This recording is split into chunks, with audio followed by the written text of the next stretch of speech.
तो देखिए जगह जगह से मैसेजेस जो हैं वो भी यहाँ पर प्रदेश की बेटियों ने, बहनों ने, बच्चियों ने भेजे हैं सीएम योगी आदित्यनाथ के लिए। और सीएम योगी आदित्यनाथ उन मैसेजेस को सुनकर भी खुश हैं क्योंकि राखियां जो हैं वो पूरे प्रदेश से उनके लिए भेजी गई है, भाई स्वरूप, पिता स्वरूप। और उन तक वो राखी जरूर पहुंच गई होंगी। इन मैसेज के जरिए मैसेज तो पहुंचा है लेकिन राखी भी पहुंच गई होंगी। नंदन भी हमारे साथ यहाँ पर इस वक्त जुड़े हुए हैं। नंदन का हम रुख कर लेते हैं।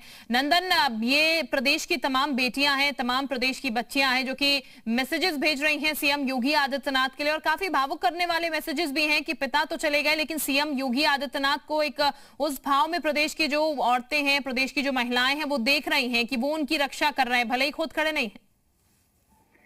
बिल्कुल शिल्पा, देखिए कहीं ना कहीं मुख्यमंत्री का ये जो कार्यक्रम है और जो उनकी डिसीजन है महिलाओं की सुरक्षा को लेकर, जो उनकी प्लानिंग है महिलाओं को लेकर, उसकी वजह से ये भावुक मैसेज प्रदेश की महिलाएं डाल रही है। चूंकि देखिए चलाना भी आता है। मैं आपको इस पावन अवसर पर बहुत ज्यादा दिल से धन्यवाद करती हूँ।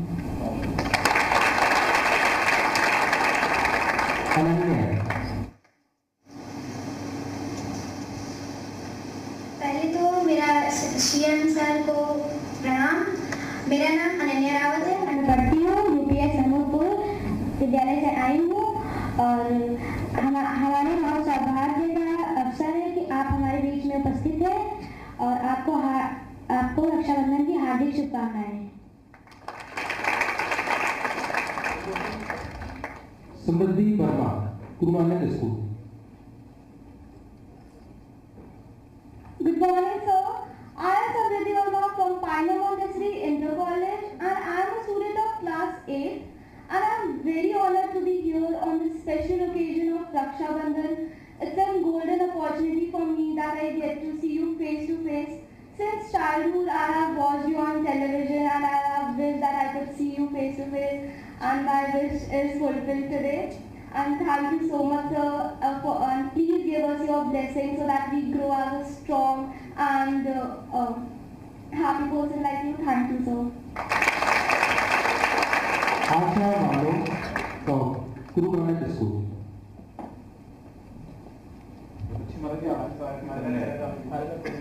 जय Hind sir, good morning.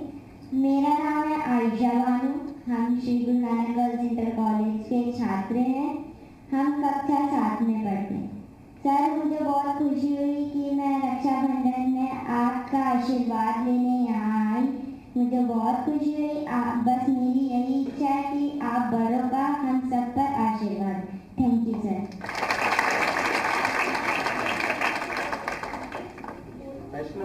Vaishnavi Pal from Kasturba Gandhi school. हो जाओ बेटा।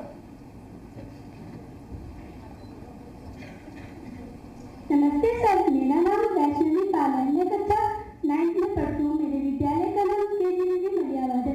आज मैं आपसे मिली तो मुझे बहुत अच्छा लगा क्योंकि जब मुझे पता चला मुझे आपसे मिलने, सीएम सर से मिलने का मौका मिला तो मैं बहुत 2-3 दिन से मैं जब लेटती थी तो मैं सोचती थी कब ऐसा दिन होगा जब हम सर के सामने, क्योंकि जब मैं देखती थी तो टीवी पे देखती थी, क्योंकि मुझे भी आपसे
एक ग्रुप फोटो सभी लोगों के साथ भी होगा।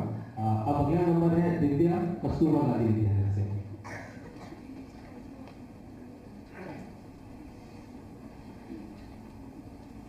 मेरा नाम है दिव्या, मैं कक्षा 9 में पढ़ती हूँ। मेरे विद्यालय का नाम केजरीवी मलियाबाद है। मुझे बहुत खुशी हुई कि मैं सर के पास आई मिली और उनके हाथ में राखी बांधने का अवसर मिला।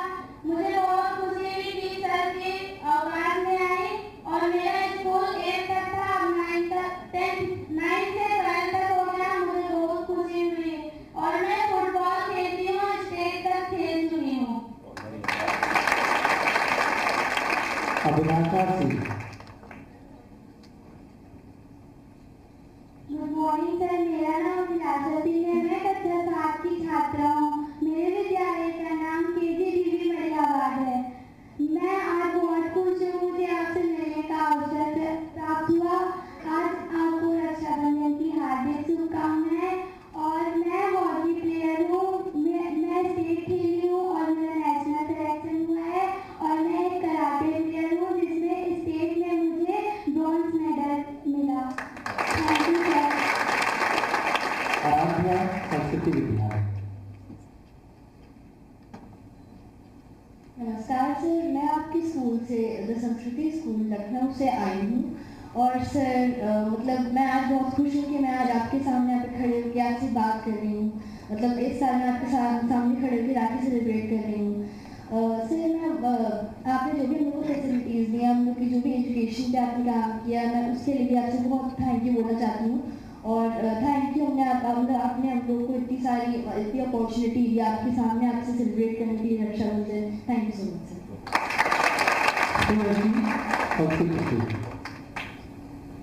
Namaskar sir, my name is Shreyashi Singh and I am currently studying in class 8 of the Sanskriti School Lucknow from your school. So under your guidance and our respected principal sir's guidance, our school has stretched its arms towards the sky and we are very happy to be a part of this movement. So I have a question कि आज के दौर में जब social media का इतना use होता है तो उसमें कुछ खराब बातें भी होती हैं, तो हम अपने आप को कैसे मैनेज कर पाते हैं उनसे हटके फोकस रहना।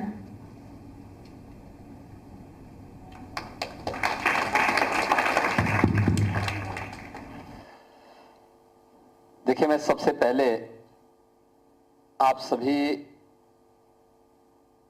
बेटियों का हृदय से अभिनंदन करता हूं कि आप रक्षाबंधन में समय निकाल करके मुख्यमंत्री आवास में आए हैं और रक्षाबंधन के इस पर्व को आप यहां पर आयोजित करने में अपना योगदान दे रहे हैं।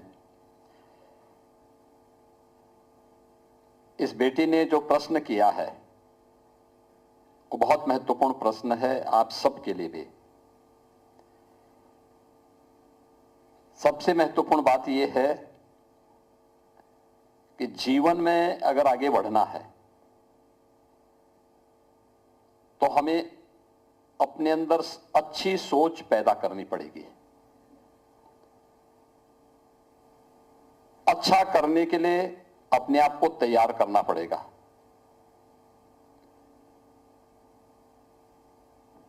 और उसके अनुरूप जो सोचा है उसके अनुरूप अपने आप को तैयार करना, फिर उसके अनुरूप आगे बढ़ जाना। टेक्नोलॉजी आज के दिन पे महत्वपूर्ण है, लेकिन उसकी भी अपनी एक सीमा होती है, अपनी एक आवश्यकता होती है। आवश्यकता से अधिक भी नहीं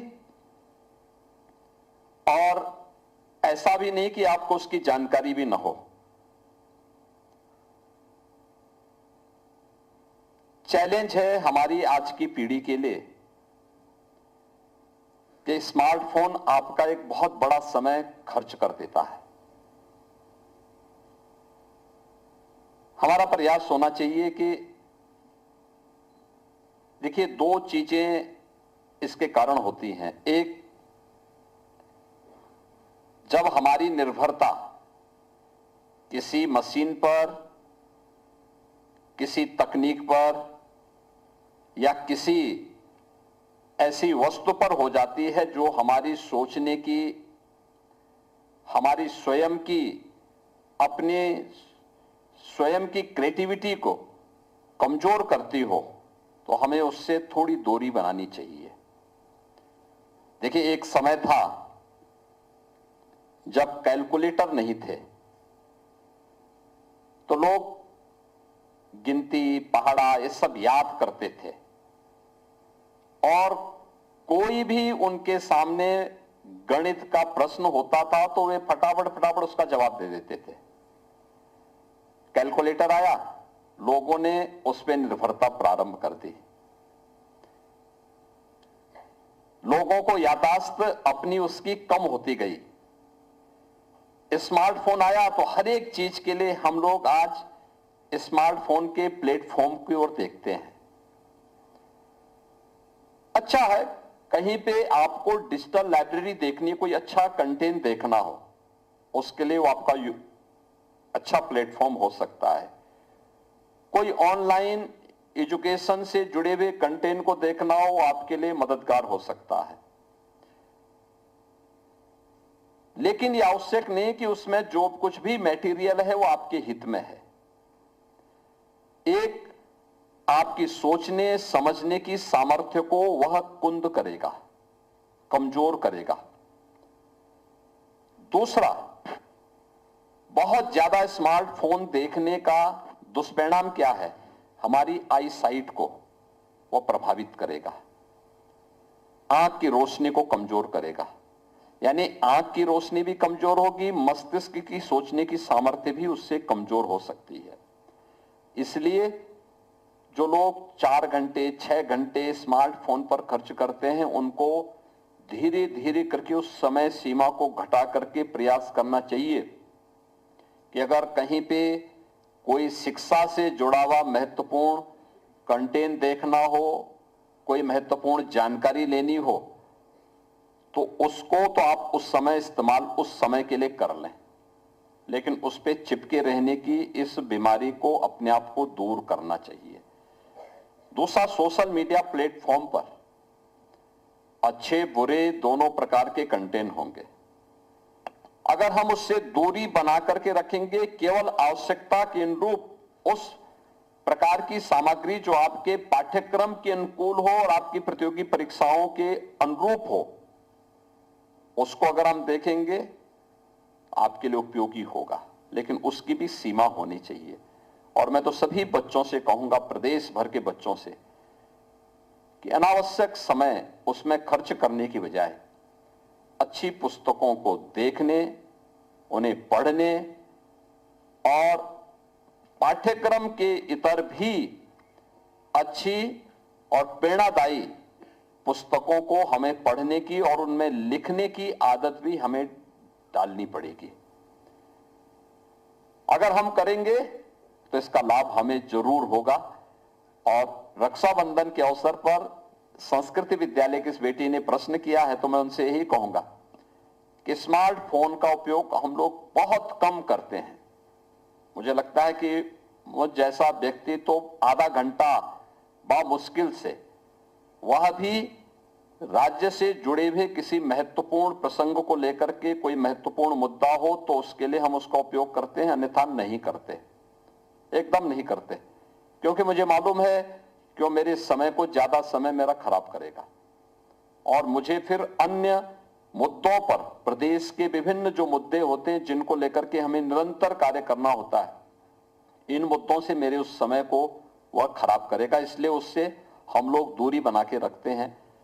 लेकिन मैं मानता हूं कि मुझसे ज्यादा दूरी आपको बना देनी चाहिए और अपने पाठ्यक्रम पर पूरा कंसंट्रेट करना होगा और अपने मन और मस्तिष्क को खुले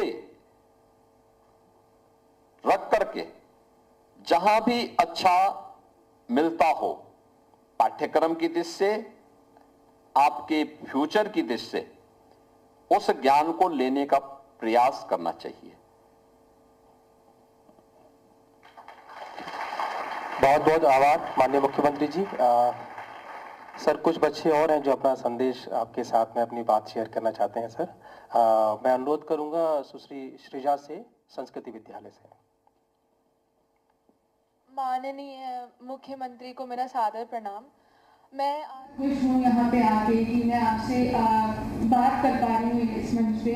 मैं हमेशा सोचती थी कि जब मैं बड़ी होंगी तो मैं आपसे एक बार जरूर मिलूंगी, क्योंकि आप हमेशा से मेरे लिए एक आइडल रहे हैं और मेरा आपसे एक और हमारे संस्कृति विद्यालय को हमें एक बार जरूर रहेगा। मेरा आपसे एक सवाल है कि ये एक ऐसा प्रदेश है जिसमें इंडिया में सबसे ज़्यादा पॉपुलेशन है, तो आप इस प्रदेश को कैसे संभालते हैं?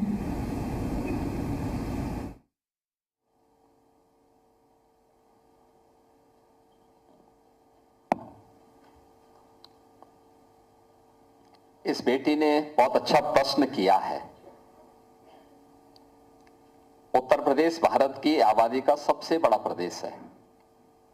25 करोड़ से अधिक आबादी यहां रहती है, लेकिन ये आबादी हमारे लिए चुनौती नहीं है।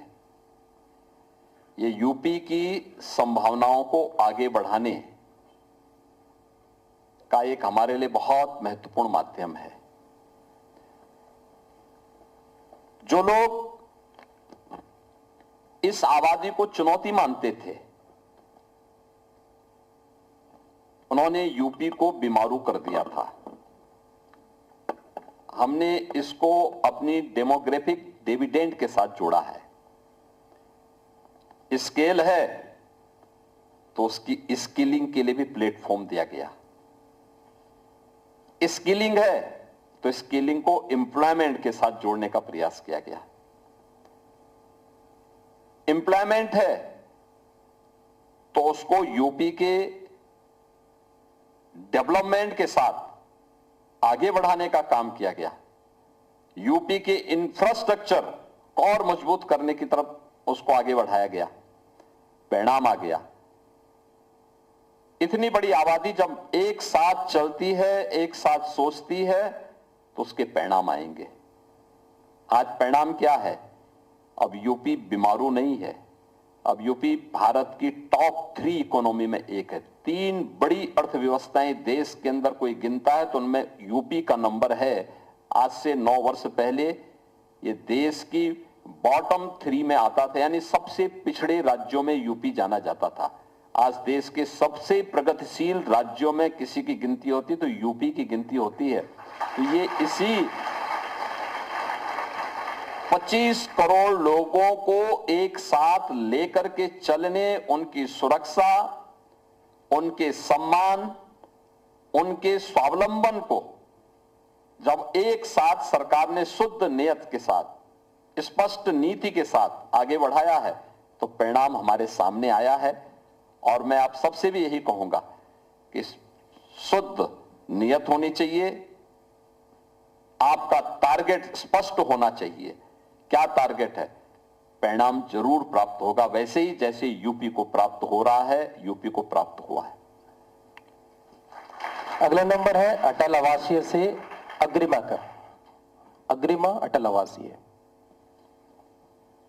जय हिंद सर। सर मेरा नाम अग्रिमा है, मैं कक्षा 6 की छात्रा हूँ। सर मैं अटल आवासीय विद्यालय से हूँ। सर आपको रक्षाबंधन की हार्दिक शुभकामनाएं। Thank you. सर मैं आपके साथ एक फोटो लेना चाहती हूँ और अपने पूरे स्कूल ग्रुप के साथ। के लिए 8वीं तक तो स्कूल बना दिए गए, लेकिन 8वीं के बाद ज्यादातर बेटियां फिर घर जाती थीं, आगे पढ़ाई नहीं कर पाती थी।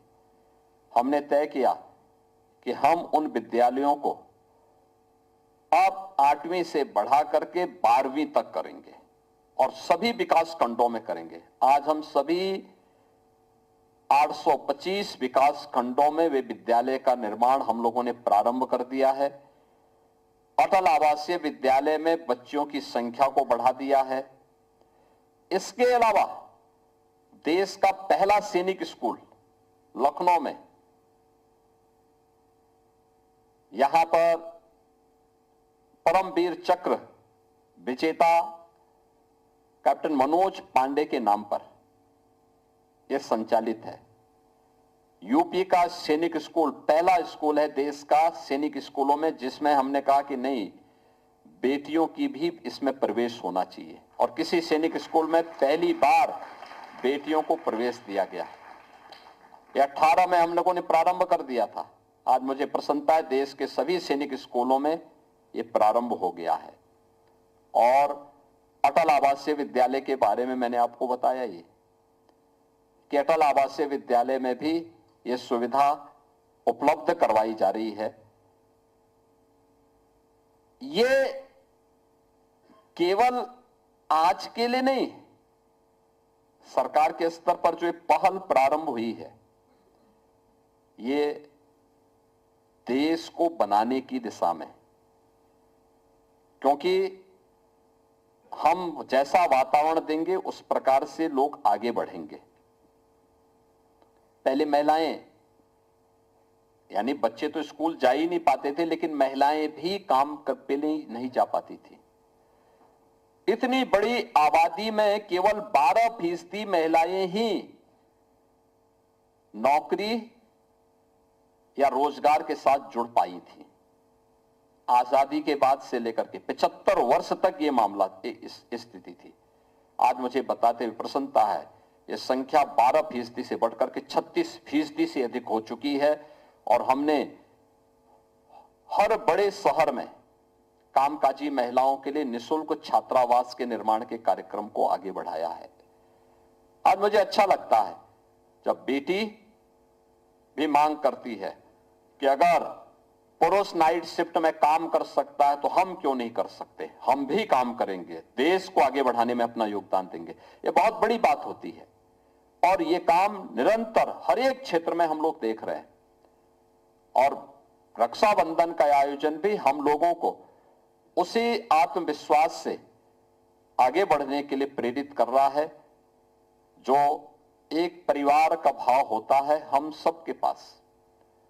आज आप सभी बेटियां यहां पर आई हैं, मुझे बहुत प्रसन्नता है देख करके, सुन करके, आपकी जिज्ञासा को समझ करके, और मुझे आपसे मिल करके बहुत कुछ क्या चीजें आगे होनी है, कैसे हम अपने संस्थानों को आगे बढ़ा सकते हैं, इसको भी मुझे इससे एक नया बल भी इससे प्राप्त हुआ है।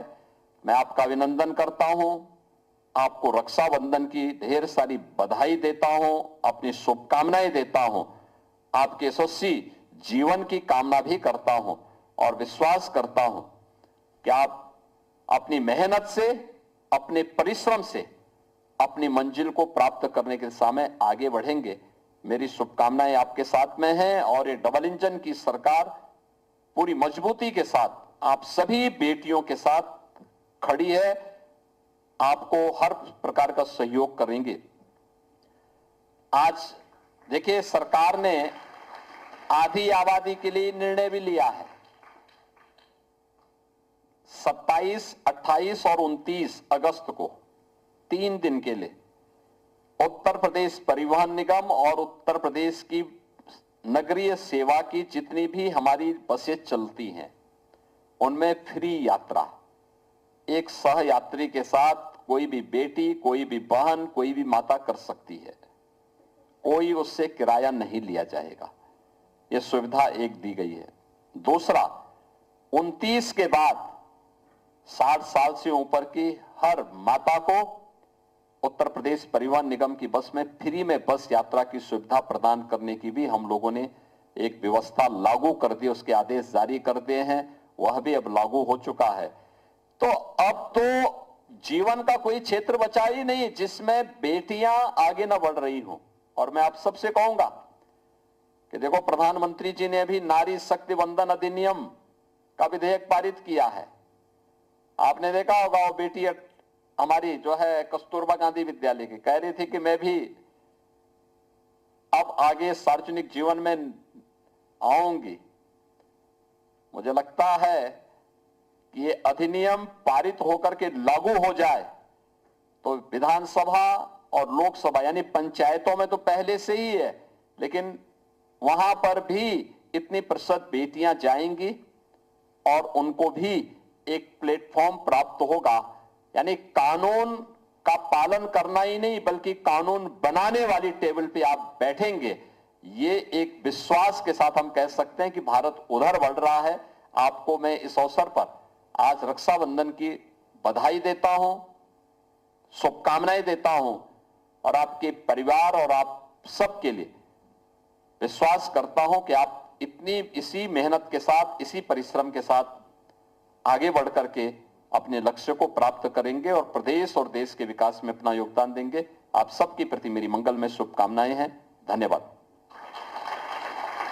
बहुत बहुत आभार माननीय मुख्यमंत्री जी। आज के इस कार्यक्रम के अवसर